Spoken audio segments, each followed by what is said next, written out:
La ambigüedad, lo oculto, lo no necesariamente explícito, el silencio en el templo, el silencio en las vidas de los que asisten a esta comunidad. Todos estos factores parecían penetrar en la realidad de las personas con las que entablé diálogo en mi trabajo de campo. Lo soterrado en este sentido era objeto central en las reflexiones de los sacerdotes. De hablar Dios quedaríamos sordos. Recuerdo que en algún momento dijo un oficiante en plena homilía. Mientras el consagrado sermoneaba, me llamaba la atención el humo que traspasaba en el umbral del marco de la puerta, cuyo punto de emanación no era observable, una fragancia agria, algo desagradable cuando se fusionaba con el aroma dulzón del bálsamo vegetal. El sacerdote dispersó el humo con su suave andar, se aproximó a la feligresía y pronunció casi en susurro. Resultaba difícil entender sus palabras. Por ello, es necesario que ustedes mismos lleguen a las palabras de verdad. Cada letra emergida de los labios del sacerdote era sentencia de un recorrido interminable dentro de la secta, la develación de un secreto divino.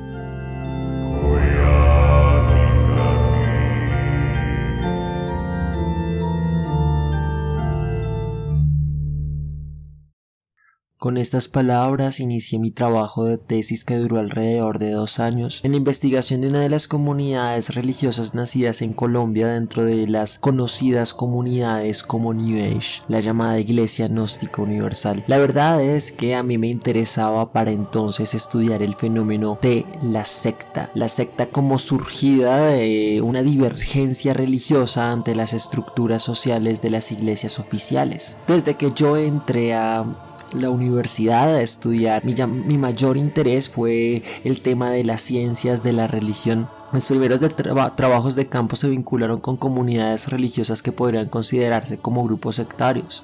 Estuve en la comunidad de Urantia, participé con ellos 6 meses en distintos diálogos y pláticas sobre el manejo del espacio y la geografía humana. Hablé con comunidades wicanas que habían llegado a Colombia y se denominaban como nuevos covens o grupos neopaganos que habían llegado acá en épocas de los 60. Conocí personas de la antroposofía e hice trabajo de campo con los raelianos. Detrás de todo esto había cierto interés morboso, lo confieso. Me llamaba mucho la atención estos nuevos grupos y me preguntaba mucho, ¿cómo es posible que las personas puedan creer en este tipo de cosas? ¿Qué tipo de verdades se construyen en estos grupos religiosos? ¿Por qué razón se les denominaban a ellos como sectas?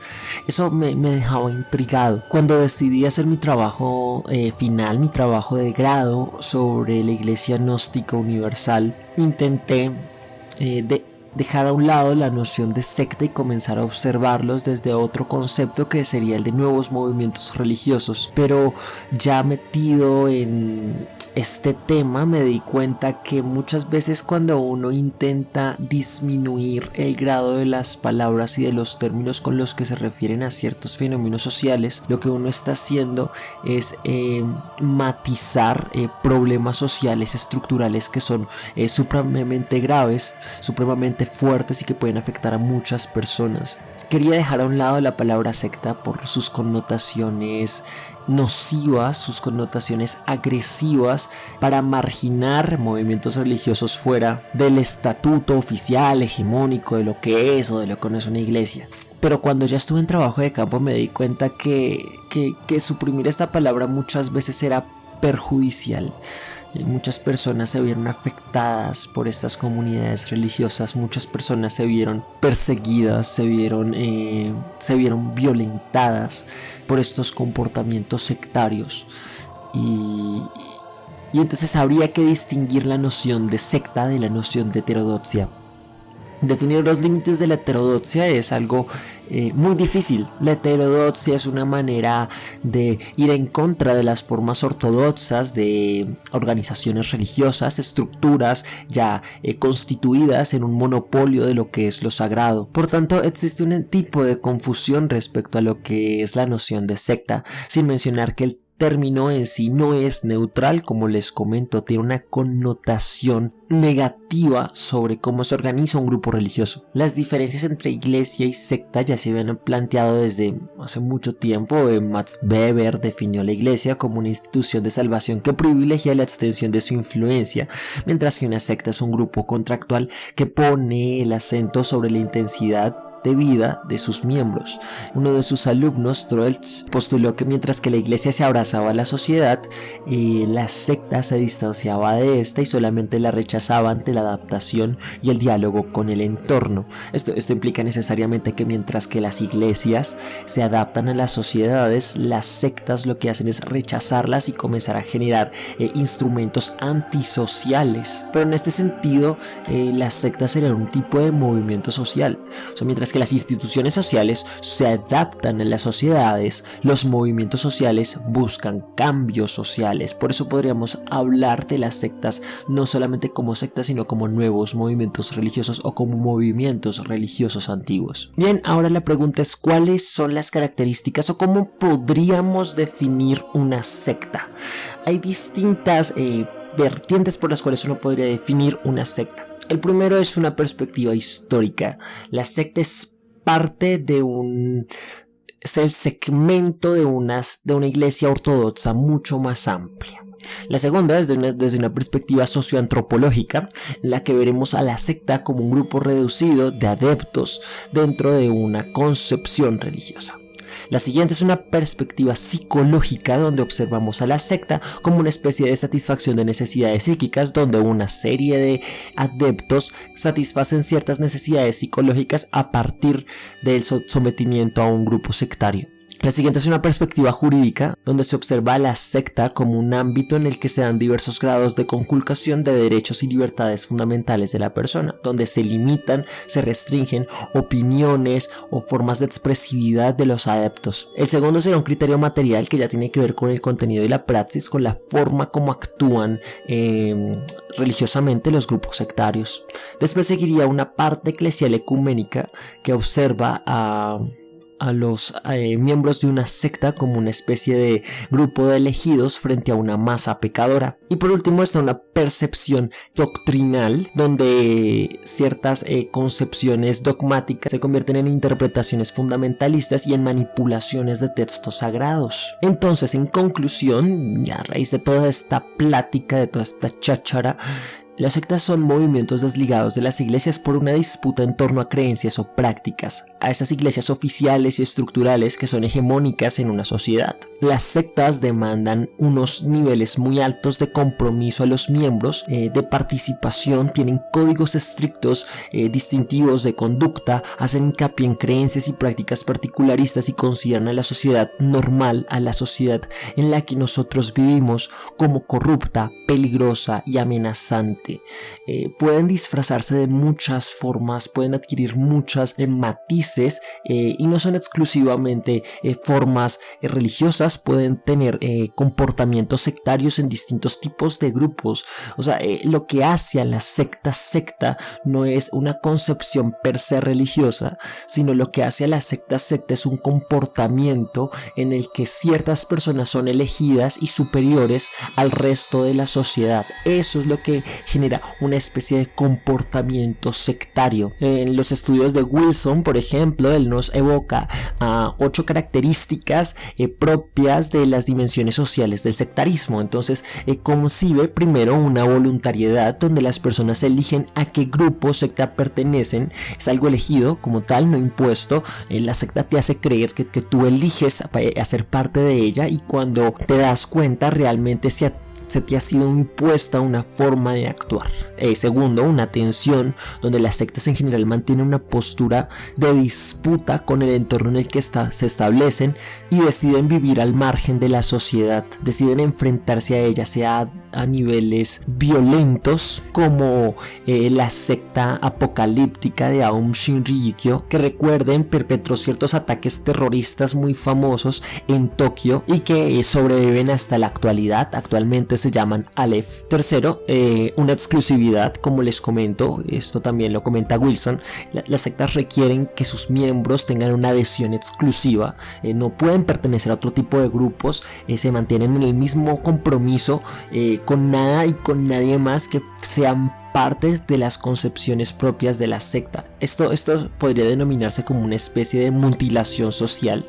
Lo que hacen la secta es tomar a sus adeptos y como son exclusivistas, entonces no permiten que los adeptos tengan relaciones con personas fuera de las sectas, controlan todos sus manejos de información, controlan las relaciones sociales que crean fuera del mundo de la secta, entonces generan una especie de mundillo dentro de la sociedad y antisocial que intenta de una u otra forma controlar y dirigir el comportamiento de sus adeptos. El cuarto es un tipo de autoidentificación, donde la identidad del miembro es principalmente sectaria. El miembro se identifica plenamente con los valores y los estereotipos de su grupo.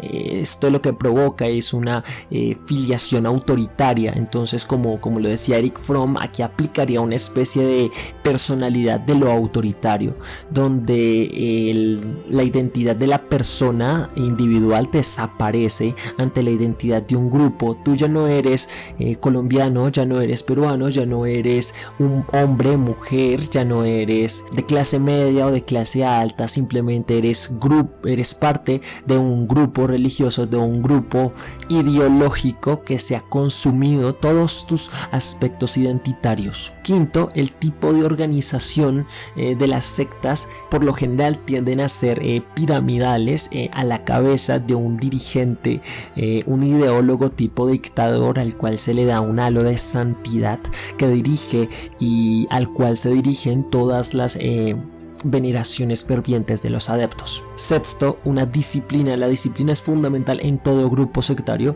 porque la disciplina va a ser la distinción entre el grupo externo y el grupo interno. La disciplina genera comportamientos de compromiso en las personas y hace que ellas se sientan distintas al resto de la sociedad. Y por último, un séptimo punto, que es el principio de hermandad, que se establece entre los miembros como si fueran una familia. La noción de familia se utiliza en estos grupos, como el caso de la familia Manson, de este asesino establecido en California, del cual fueron conocidas varias masacres, o la familia Internacional, que es un grupo cristiano milenarista que habla de una especie de revolución espiritual y que se centran en temas vinculados con la materia sexual. Entonces esta noción de familia, de ligar a todos los adeptos en un grupo filial, en un grupo de hermandad, donde todos se unen en contra de la sociedad y donde todos se vinculan a un pensamiento colectivo, sacrificando sus propias individualidades. Y entonces aquí se abren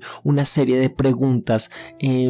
Cuando yo hice mi trabajo de campo con estos grupos religiosos, una de las dudas que más me enfrentaba, una de las razones por las que estaba en esos lugares era ¿cómo rayos una persona se puede unir a estos lugares y puede creer tamaño de cosas y tamaño de fantasías místicas, cambiando su vida, cambiando sus relaciones sociales, separándose de su familia, trabajando el 100% en un grupo religioso? ¿Cómo es que se logra este contacto de manipulación?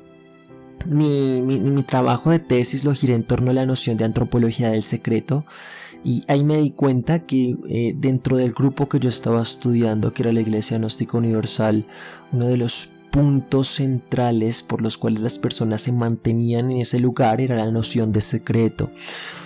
Yo trabajé, como les comento, la noción de antropología del secreto no por mero capricho, sino porque en un grupo donde hay cierta categoría esotérica, donde tú no tienes completo conocimiento de las doctrinas o de lo que está ocurriendo, como sucede pues con el grupo que les comento, con los gnósticos, pero también sucede con otros grupos como la cienciología, como los rosacruces, como la teosofía, donde Tú eres una especie de iniciado que tiene que ir escalando dentro de la organización para tener más secretos y avances en distintas jerarquías, en distintas cámaras, y los niveles de compromiso van aumentando. Eso generaba en las personas una especie de impulso de continuar para revelar los secretos que están más allá arriba. Puede que no haya ningún secreto. El secreto es un arma de poder, un mecanismo por el cual se estructura y se unifican, se cohesionan las personas que intentan develar algo que todo el mundo desconoce. En las estructuras más bajas notaba que las personas pertenecían a muchos grupos religiosos distintos. En las estructuras más altas notaba que había una especie de privilegio, de exclusividad dentro de la iglesia, y que se generaban otros mecanismos de control social. Pero esto es general en todos los grupos sectarios. Estas son características de lavado de cerebro. Y estas características de lavado de cerebro hacen que las personas participen de su propio cambio de convicción y cambio de opinión. Entonces, estos controles podríamos separarlos en primero un control de la atmósfera social y de la comunicación humana, donde se coartan las comunicaciones entre las personas para poder controlarlas. Y esto implica necesariamente como obstaculizar la comunicación de las personas, evitar que tengan tiempo libre para reflexionar sobre lo que está sucediendo, y por eso mismo hay como sobreexplotación laboral. En la mayoría de los grupos sectarios las personas se dedican única y exclusivamente a la secta, pierden completamente sus relaciones con el trabajo, con la familia, con el estudio. Su vida gira en torno a este grupo ideológico que maneja sus acciones y sus opiniones. Después hay una manipulación mística, una espontaneidad planificada.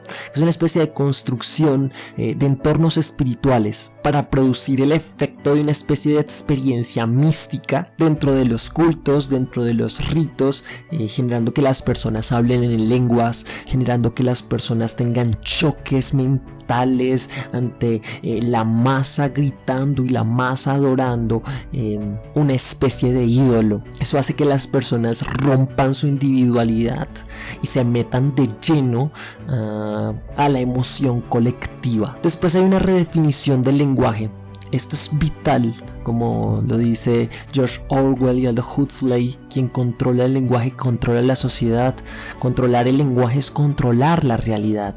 Entonces, el control sobre el lenguaje es un control sobre las ideas. Se adoctrina con conceptos simplistas, y los que no están en el grupo religioso por lo general no conocen ese vocabulario. También el vocabulario hace que las personas se sientan separadas del grupo social malvado, pecador que está en el mundo. Por ejemplo, el uso de las nociones de hermano, de hermana, de santo varón de Dios, como se le refiere a Samuel Joaquín Flores en la iglesia, en la secta de Luz del Mundo, o la noción de compartir, como si fuera una especie de proselitismo que utiliza la Iglesia Internacional de Cristo. Después hay un control sobre las opiniones, donde si nos criticas eres malo, si revelas información de la secta te vamos a perseguir y vamos a denigrarte, vamos a hacerte marginado a ti y a toda tu familia.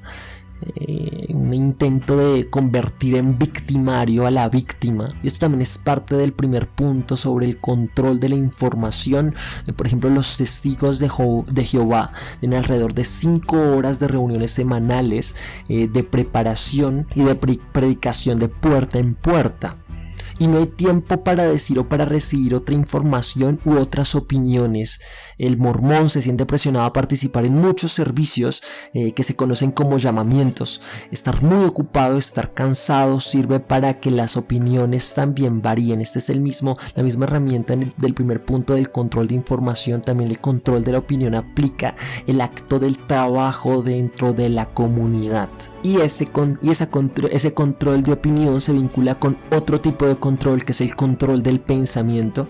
Por ejemplo, los Hare Krishna, en su cuarto principio regulativo, prohíben la especulación mental. El adepto sectario no solo obedece sin crítica alguna las órdenes de los líderes o de los hermanos mayores. Esta constitución de las jerarquías, donde se colocan ciertas palabras que se vinculan con el control del lenguaje, generan también roles sociales de poder donde las personas no pueden romper las jerarquías, sino que tienen que obedecer a una especie de escala piramidal y someter su realidad cotidiana a las acciones y los mandatos de sus superiores. La persona aprende a bloquear las dudas que vienen del diablo, de la maldad, del espíritu impuro, a tal grado que ni siquiera pueden entrar en su propia conciencia. Entonces se rompen completamente las dudas y las contradicciones, y eso permite que las personas crean cosas como que el semen los va a transformar o los va a llevar a una especie de nivel de iluminación,